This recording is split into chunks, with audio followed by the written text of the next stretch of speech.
सच्चे दरबार की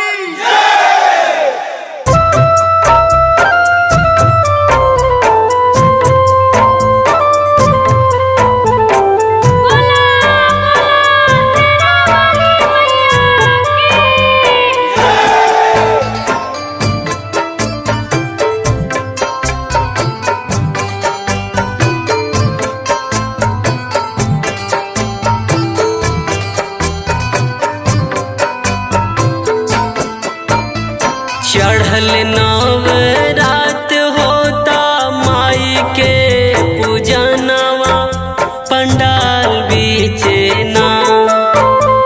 चढ़ल नवरात होता माई के पूजनवा पंडाल बीचे ना।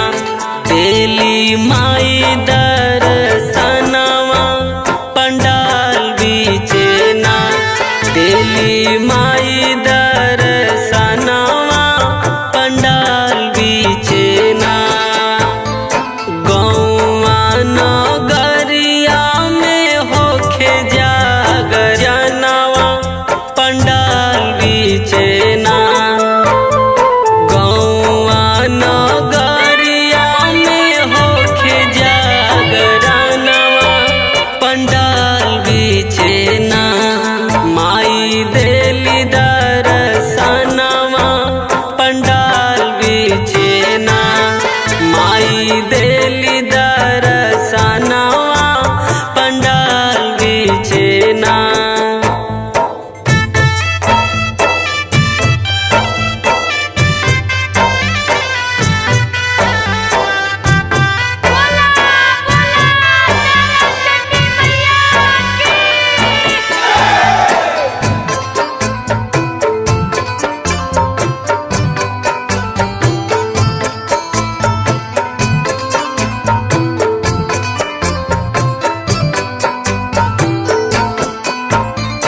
चौका पे बैठी पंडित बेदवा उचारले। फूल ढबुलवा माई के चरण पखारले। हाँ हाँ भक्त के दुआरे लागल माई के कतारवा। कब खूली पट माई के इहे इंतजार बा। जगमग जगमग जरता दियनवा पंडाल बीचे ना। होला माई दर्शनवा पंडाल बीचे ना। होला माई दर्शनवा पंडाल बीचे ना।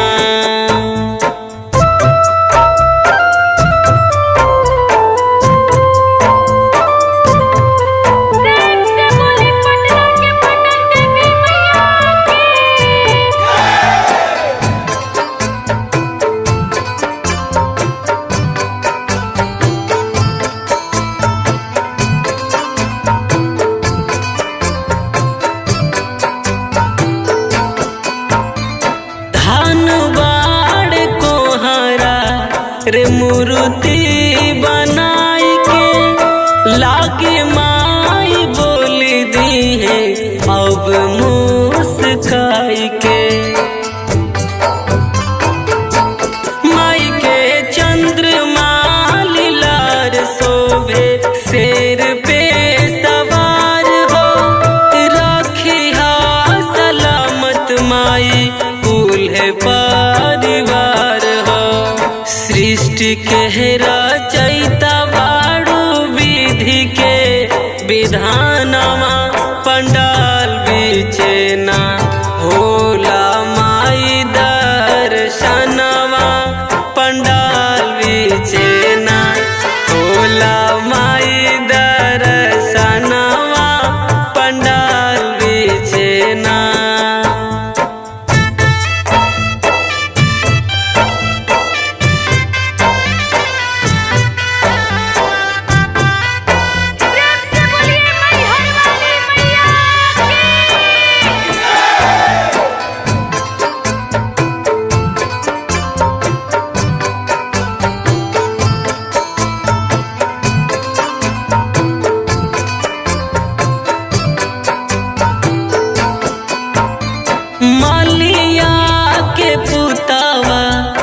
गुथेला गले हार हो मालिनी बिटुइया करे माई के सिंगार हो।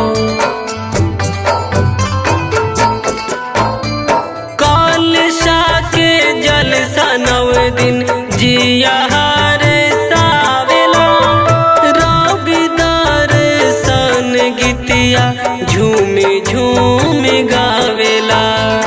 गावते गावत गीतिया होखेला बिहान